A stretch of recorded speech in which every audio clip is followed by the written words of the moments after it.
warahmatullahi wabarakatuh.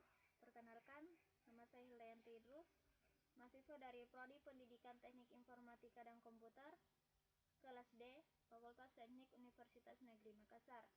Baiklah, pada kesempatan kali ini saya akan menayangkan hasil presentasi yang telah saya buat yang berjudul E-commerce dan Bisnis.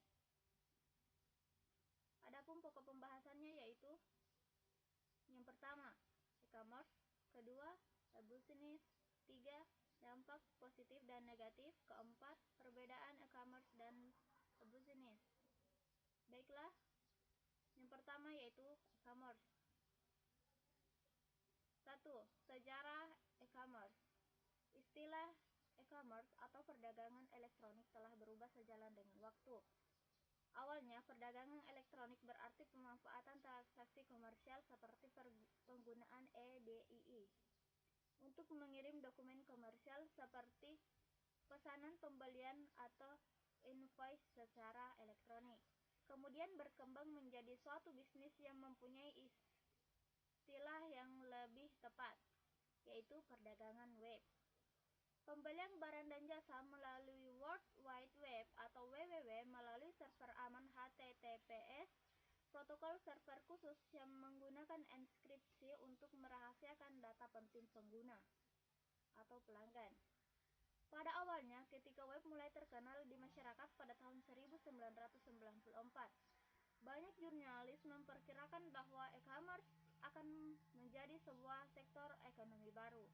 Namun, baru sekitar 4 tahun kemudian, protokol aman seperti HTTPS memasuki tahap matang dan banyak digunakan antara pada tahun 1998 dan tahun 2000.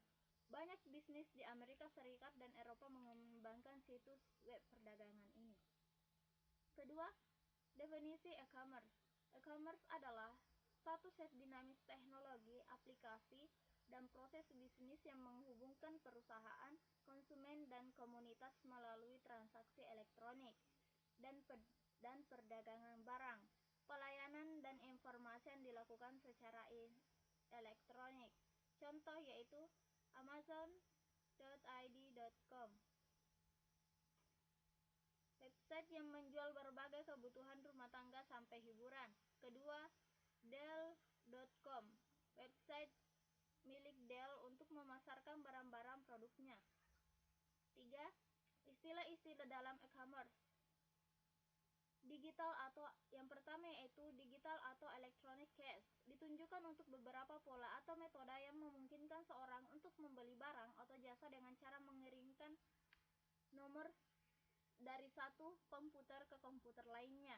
Kedua, disintermediation, proses untuk memotong jalur perantara. Ketiga, digital money,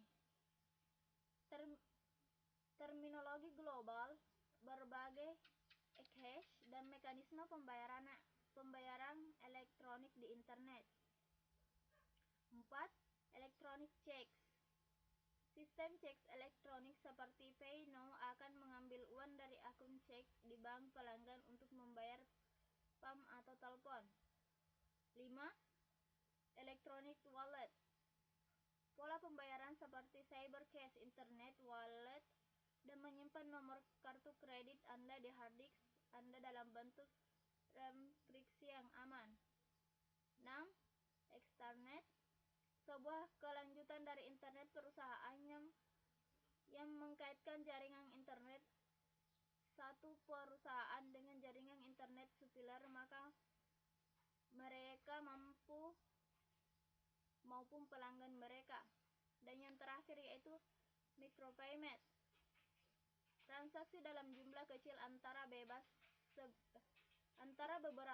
beberapa ratus rupiah hingga puluh-ribu rupiah, misalnya untuk mengambil atau mengakses grafik, game maupun informasi.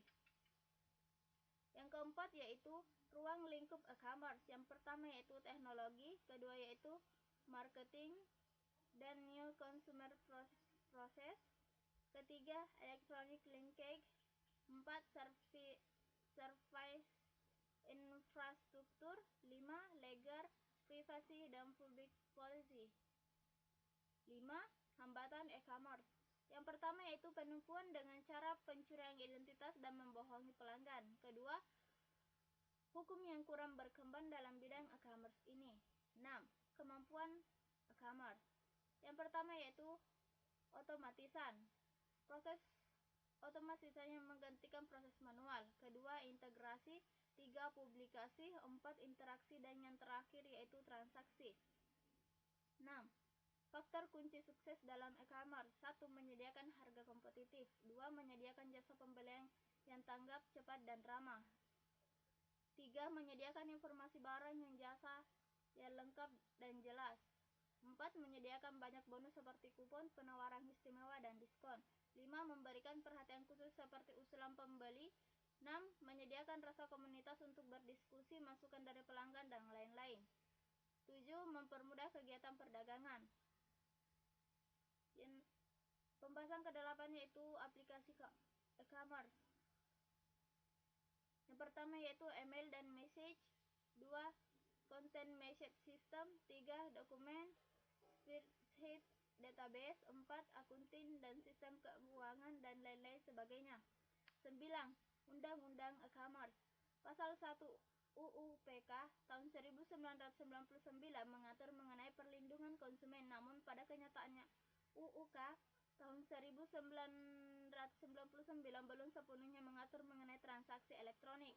Hanya beberapa pasal saja yang dapat digunakan dalam transaksi elektronik. Yang kedua yaitu e-business. Sejarahnya itu pada prinsipnya e-business kerap diidentifikasi sebagai aktivitas yang berkaitan secara langsung maupun tidak langsung dengan proses pertukaran barang atau jasa dengan memanfaatkan internet sebagai medium komunikasi dan transaksi. Para praktisi bisnis harus melihat fenomena sebagai salah satu tawaran kesempatan untuk dapat meningkatkan kinerja bisnis dari berbagai segi secara signifikan, karena banyak sekali hal yang dapat dilakukan seperti memperbaiki efektivitas dan transformasi industri dan lain sebagainya. Intinya adalah jika praktisi bisnis melihat adanya sumber daya fisik atau proses bisnis saat ini dapat digitalisasikan, maka disitulah kesempatan konsep bisnis dapat diimplementasikan. Kedua yaitu definisi e-business. E-business adalah kegiatan bisnis yang dilakukan secara otomatis dan semi-otomatis dengan menggunakan sistem informasi komputer. Istilah yang pertama kali diperkenalkan oleh Lou Gebster, seorang CEO perusahaan IBM ini. Sekarang merupakan bentuk kegiatan bisnis yang memungkinkan suatu perusahaan untuk berhubungan dengan sistem pemrosesan data internal dan eksternal mereka secara efisien dan fleksibel. Bisnis juga banyak dipakai untuk berhubungan dengan supplier dan meminta bisnis perusahaan, serta memenuhi permintaan dan melayani kepuasan pelanggan secara baik. 3. Manfaat e-business. Pertama yaitu pasar global internet tidak mengenal batas baik budaya maupun wilayah. Kedua, mobilitas. Selama Anda memiliki koneksi internet, Anda dapat mengoperasikan bisnis di mana saja. Ketiga, fleksibel. Tidak ada yang peduli jika Anda berdagang tengah malam atau bekerja dan tidur besoknya. 4. Modal kecil bukan tanpa modal, tetapi dengan menggunakan media internet maka modal yang digunakan jika dibandingkan dengan bisnis jauh lebih kecil. 5. Daya ungkit teknologi dalam MLM atau network marketing menggunakan sel daya ungkit orang lain. 6.